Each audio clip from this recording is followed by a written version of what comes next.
Hola, muy buenas tardes. Ya estamos en línea para hablar de su economía y damos continuidad al tema del programa anterior, solo que esta vez hablaremos acerca de la pobreza y la mendicidad en Cuba. Dos temas dolorosos, pero necesarios, pues debemos establecer políticas públicas para erradicar situaciones como estas en nuestro proyecto social. Me acompañan el ingeniero Andrés Martínez Ravelo y el máster en ciencias Omar Sánchez Valladares, ambos profesores de la Universidad de Cienfuegos.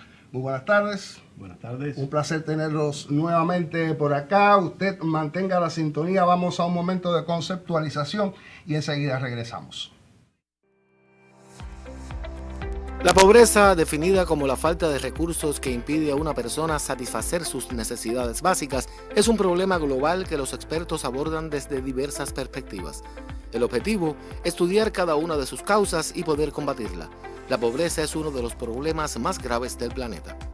Un concepto básico es que la pobreza se produce cuando los ingresos del hogar son inferiores a cierto nivel. Esto impide que la persona o la familia cubran sus necesidades básicas como alimentación, vivienda, agua potable, educación, atención médica, etc.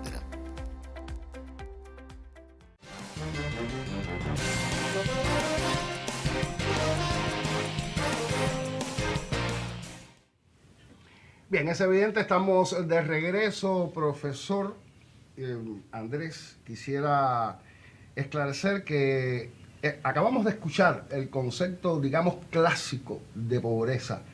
¿Existe pobreza en Cuba? Bueno, buenas tardes, Boris, buenas tardes a todos los televidentes. Y creo que es un reto, ¿no?, poder abordar este asunto tan importante para, como usted decía, abordarlo y seguir profundizando para poder diseñar correctamente políticas públicas. No es que sea importante tener pobreza, lo importante es tener identificado cuáles son las causas y dónde tenemos que estar trabajando para poder identificar esas políticas públicas que los decisores deben estar asumiendo, ¿no? Y de conjunto también la sociedad. Yo creo que, bueno, en primer lugar, sí existe pobreza y está reconocido, como veíamos en el programa anterior, reconocido en las cifras en Cuba.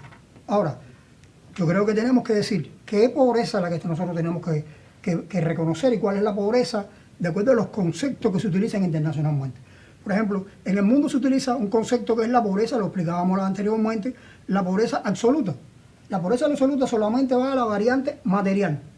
No quiere decir que no exista pobreza absoluta en determinado número. Si usted coge la pobreza absoluta, $2.15 diarios por cada persona. Todo el que esté por debajo de ese nivel de pobreza es pobre. Yo creo que ese es un término, primero, que Cuba no lo reconoce.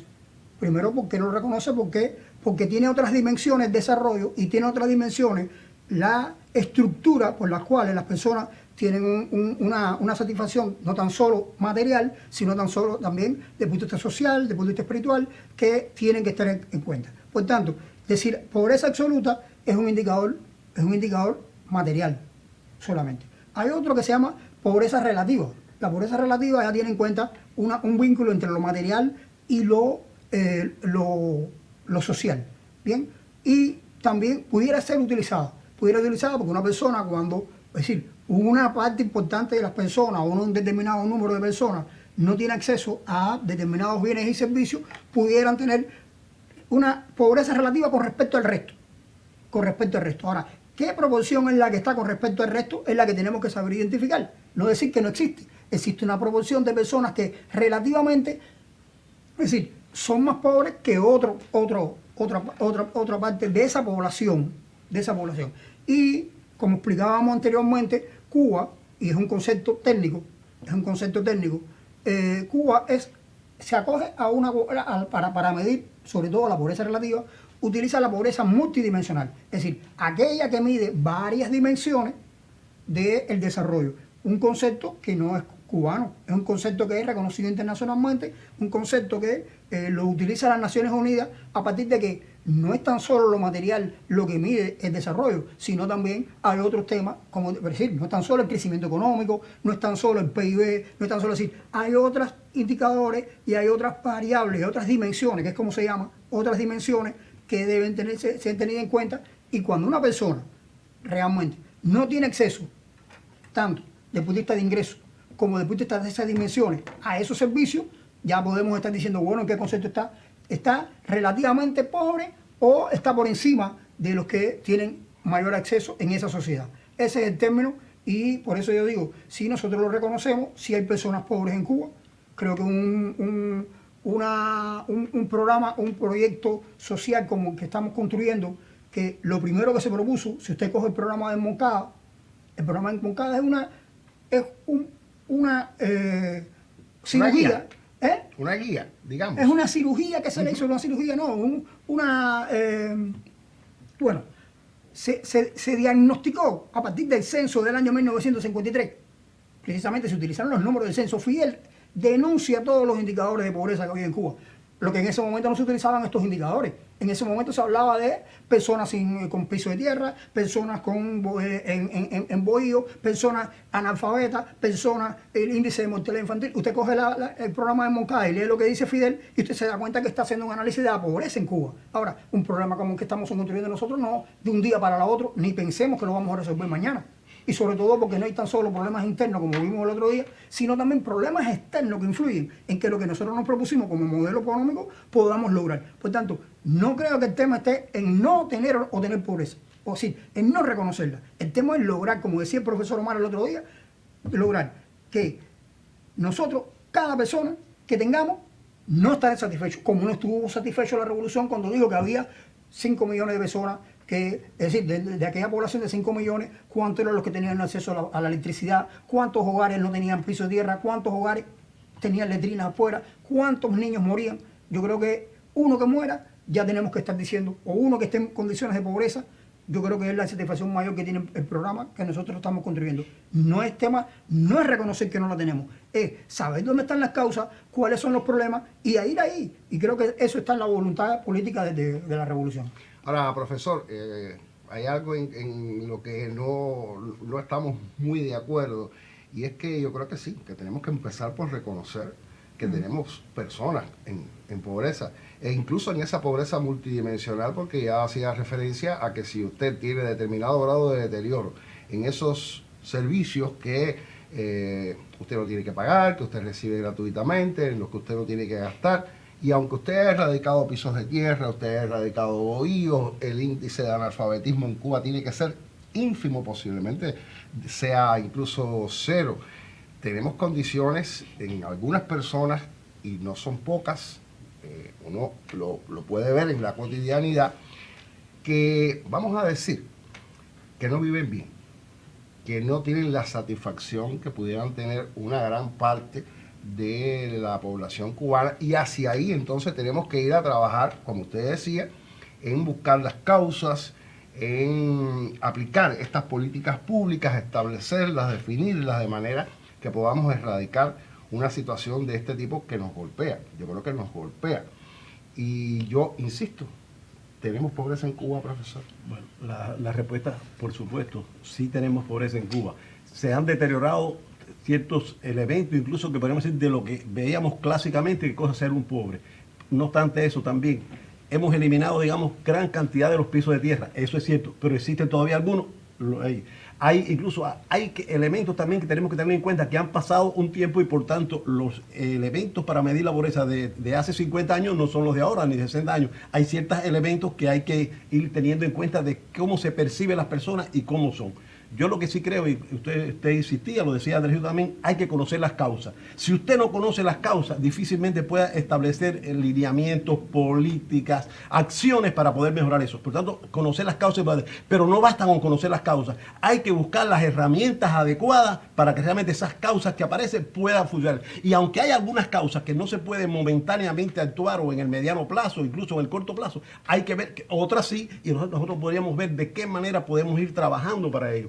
Si usted sale aquí a Cienfuegos, por supuesto, percibe, y si incluso hicieron una encuesta a las personas de cómo se percibe, cómo se ven, incluso las, podríamos decir, las dificultades que tienen para acceder a ciertos elementos, la salud, la educación, que están dentro de las cosas más, pero que existen dificultades y que la gente puede sentirse por tanto, bueno, soy pobre, ¿por qué? Porque se me hace difícil, por ejemplo, hacer las famosas llamadas 3 comidas. Ajá, entonces, si eso es difícil para alcanzarlo, bueno, por supuesto, tengo un nivel de pobreza. Ahora, ¿qué pasa? También la percepción de pobreza tiene un componente psicológico, por eso el concepto de que la pobreza tiene multicausa es muy interesante. No solamente, incluso, hay que decir también que hay personas, incluso que necesitan más ayudas que otros. Hay personas que la ayuda que necesitan es que ellos mismos se ayuden, se conozcan, analicen, pero nosotros tenemos también que facilitar, incluso de alguna manera es una responsabilidad de los decisores, de todos los que estamos implicados o nos sentimos implicados en cómo educar, preparar, crear una cultura, podríamos decir, para salir adelante, para sin caer en el consumismo.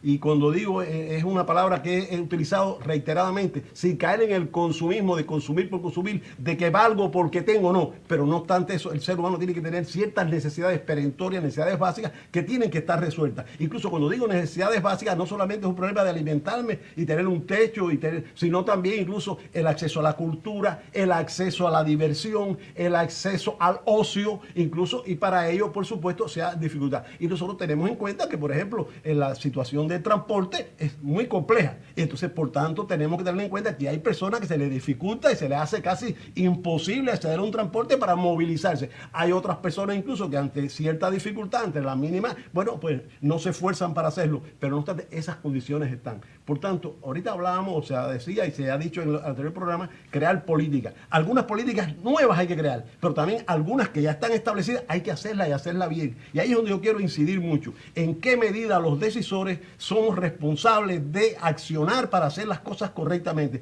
Y por supuesto, hay que tomar medidas inteligentes, hay que ser muy creativos.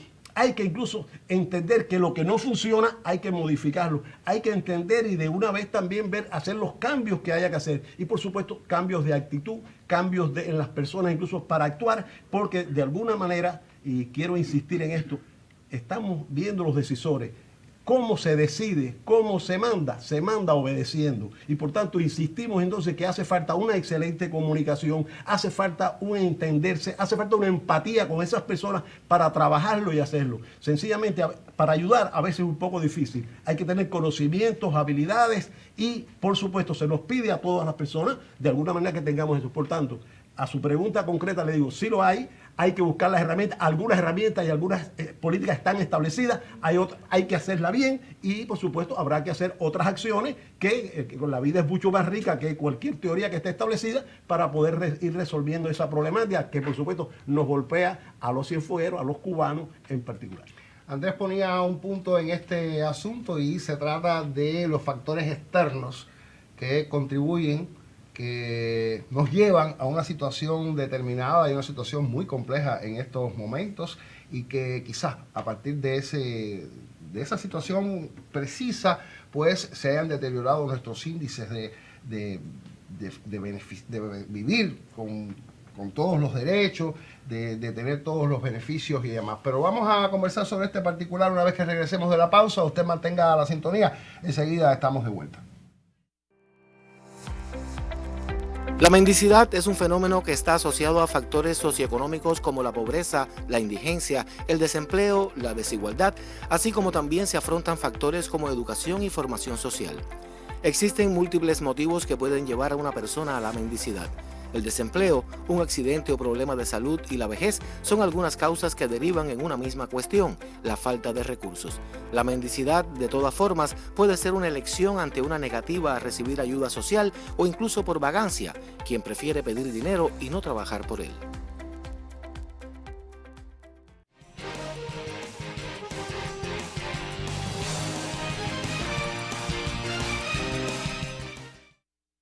Bien, ahora mismo acabamos de introducir un tema que también es propósito en el programa y se trata de la mendicidad. Y quisiera en aras del tiempo aprovechar, profesores, tenemos que tocar indudablemente los factores externos que han contribuido al deterioro de nuestra situación social, pero debemos llegar a la mendicidad, porque lamentablemente también vemos personas en esa condición que acabamos de escuchar en este minuto en nuestro país. Profesor. Bueno, creo que en primer lugar, Boris, hay que reconocer también que existe la mendicidad. Es decir, hemos estado abordando en el programa, en el anterior, en este, los tres conceptos. Primero, vulnerabilidad. En ese programa, bueno, estuvimos abordando también el tema de la pobreza y el tema de la mendicidad, un acercamiento. Pero ya, la vulnerabilidad existe como concepto técnico y es multidimensional. La pobreza es multidimensional y tiene también, como decía ahorita, determinadas otras, es decir, otras clasificaciones técnicas. Y la mendicidad también existe. Ahora, usted puede ser pobre y no llegar a la mendicidad. O usted puede ser rico y llegar a la mendicidad. O usted tiene determinadas condiciones que son holgadas y llegar a la mendicidad. ¿Por qué? Porque se rompen determinados elementos que tienen que ver incluso con la salud, con la psicología, incluso con la cultura o con la religión. Hay personas que hoy, en cualquier parte del mundo, incluido Cuba, que hoy se ponen en una esquina a pedir dinero por un tema religioso. ¿Son pobres? No. Lo que pasa es que lo hacen quizás por un asunto religioso. Hay otros que lo hacen por un problema de enfermedades psiquiátricas. Yo creo que son los que más abundan en el caso del entorno cubano hoy. El entorno cubano, me parece, por lo que he podido estudiar y por lo que he podido observar, ¿bien? Tenemos una cantidad de personas que tienen determinados comportamientos que tienen que ver con determinadas enfermedades, tanto psiquiátricas como otro tipo de enfermedades. ¿Bien? Y caen y rompen una barrera. Es decir, cuando usted cae en la mendicidad, algo se rompió. Es decir, y usted puede ser pobre y no ser mendigo. Usted puede ser pobre y no mendigar. Es decir, yo creo que son tres temas que hay que tener en cuenta. Es decir, y sí, tenemos que reconocer que existe la mendicidad. Y existe la mendicidad y buscar las causas de esa mendicidad. Conocer, como dijimos ahorita, la pobreza, también conocer las causas de esa mendicidad. Porque también ahí tenemos que establecer políticas públicas, que ya no serían las políticas públicas de determinados elementos. Es decir, ¿cómo atender a esas personas? Por ejemplo, ¿cómo atender a esas personas que existen en determinadas provincias un centro para la recogida y para la atención de esas personas que hoy están en ese estado, en las calles? Que le dicen estado de calle, es estado de mendicidad. Estado de calle no, estado de mendicidad. ¿Ya? Puede ponerle el nombre que lleva. Bien, entonces, yo creo que esos son elementos, digo una como existen otras, pueden existir otras. Y yo creo que sí que existe la mendicidad, creo que tenemos que reconocerla, ya le digo, existe la vulnerabilidad, existe la pobreza y existe la mendicidad. Claro, vuelvo a repetir, como lo hemos ido abordando en el programa, a mí me hubiera gustado que fuera pobreza, vulnerabilidad y mendicidad, porque usted es vulnerable a ser pobre, a lo general. Y usted, ya cuando usted cae en ese estado de mendicidad, usted es una persona pobre también. Por tanto, yo creo que sí, que la mendicidad existe y tenemos que tratarla y tenemos que reconocerla. Nosotros creo que los tres hemos tenido la posibilidad de ver la mendicidad en otras latitudes y sobre todo la latinoamericana y quizás con muy mala fe en estos tiempos tan complejos que corren en nuestro país se ha intentado equiparar nuestra situación de pobreza, de mendicidad, no la vulnerabilidad, independientemente de los eufemismos como este estado de calle, que esto es un eufemismo indudablemente. Y insisto, creo que hay muy mala fe, pero realmente la tenemos y no creo que la gran mayoría de las personas sea por un problema religioso, sea por un problema de que sencillamente van a la calle, no sé, a entretenerse, a buscar, quizá, bueno, a buscar sí, un alivio. Yo creo que están buscando un alivio a la situación que tenemos y negar que tenemos en este momento esa situación es un pecado. Yo creo que es un pecado capital. Entonces, profesor, ¿cuáles serían sus consideraciones? No cabe duda que tenemos que preguntarnos lo siguiente: ¿cuáles son las causas y por qué existe eso? ¿Y en qué medida nosotros podemos hacerlo? Usted hablaba acerca de las causas externas. Podríamos hablar, incluso haría falta varios programas y eso se ha hablado y he seguido. Y algunas personas incluso no lo entienden, pueden tener sus opiniones, sus criterios, pero no cabe duda que Cuba está sometida a una situación bien compleja y bien única. No obstante eso, si usted puede hacer algo y no lo hace bien, ya está teniendo un problema. Por tanto, hacia ahí tenemos que ir. ¿Qué estamos haciendo ahí? El área que sí podemos modificar para hacerlo. Y nos preguntamos, hay gente que está mendigando, incluso lo hace porque quiere, aunque sea así porque quiere, algo de la educación estuvo fallando, algo de la preparación y de la incluso lo que podríamos hacer nosotros como proactivos en la salud está fallando, porque de alguna manera no debía existir, eso debía estar reducido casi a cero o nada. De alguna manera hay una implicación, por tanto, el Estado con relación a esa situación, una implicación también de la familia con relación a esa situación y una implicación personal. Pero por tanto, usted tiene que ver en esa aplicación que si es multicausa o hay multifactores, tiene que haber entonces multifactores también que incida para poder resolver eso. Por tanto, habría que preguntarnos qué nos está faltando en la educación para llevar a eso, qué nos está faltando también en la salud para preparar, para atender por especialistas a personas y por supuesto, desde el punto de vista de la familia, eso. Pero también hay que ver también cómo se les facilita las condiciones, podríamos decir, para que las personas puedan actuar. Porque, repito, nosotros vemos en nuestra población, por ejemplo, personas que tienen ciertas llamadas discapacidad, ciertas imposibilidades, por ejemplo, por faltarle una extremidad, y sin embargo, trabajan, hacen un esfuerzo. Sin embargo, hay otros que realmente no lo hagan. Pero incluso tenemos que preguntarnos, ¿existe al menos uno? ¿Existe un 2%, un 0,1%? Hay que resolverlo. Y por tanto, en las políticas públicas, en los decisores, está la responsabilidad, en la gran medida, para resolver estos problemas y tomar conciencia acerca de eso. Porque, Bori, también a mí me gustaría decir que a veces la ayuda no solamente es un problema material que llegue y te le doy un dinero.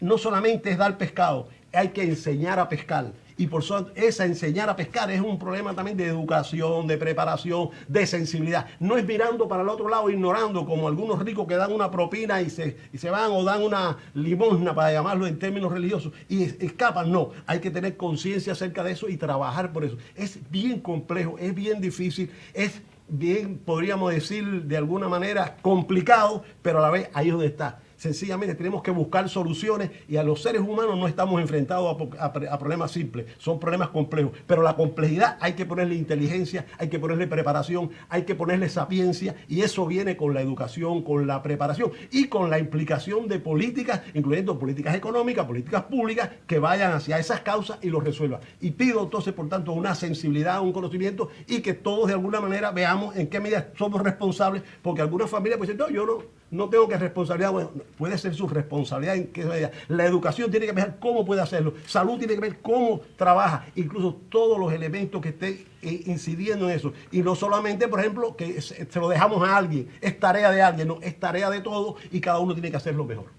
Vamos a una pausa, profesores. Al regreso, creo que a usted le van a tocar las conclusiones en esta oportunidad, profesor Andrés, porque yo quisiera ir un poco más allá. Y el profesor Omar me da el pie, hay que ir más allá de la creación de estos centros para la atención de personas en este momento en vulnerabilidad, en mendicidad o en situación de pobreza. Mantenga la sintonía y enseguida regreso. El programa económico en línea promociona el tema que sugiere para cada semana en su página de Facebook y de Anex Cienfuegos. Si usted nos deja sus inquietudes, serán atendidas por nuestros panelistas.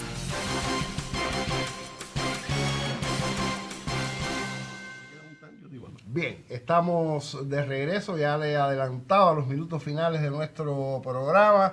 Profesor Andrés, ¿usted tiene algunas consideraciones que ofrecernos al respecto? Adelante. No, a ver, ahorita cuando dábamos el tema de la mendicidad, yo creo que hay un asunto que no se nos puede olvidar. Primero, en la medida que la sociedad ha ido también transformándose, yo creo que Omar acá algunos temas que tienen que ver con la formación, con la educación, con las políticas públicas, pero también el panorama se complejiza. El panorama se complejiza.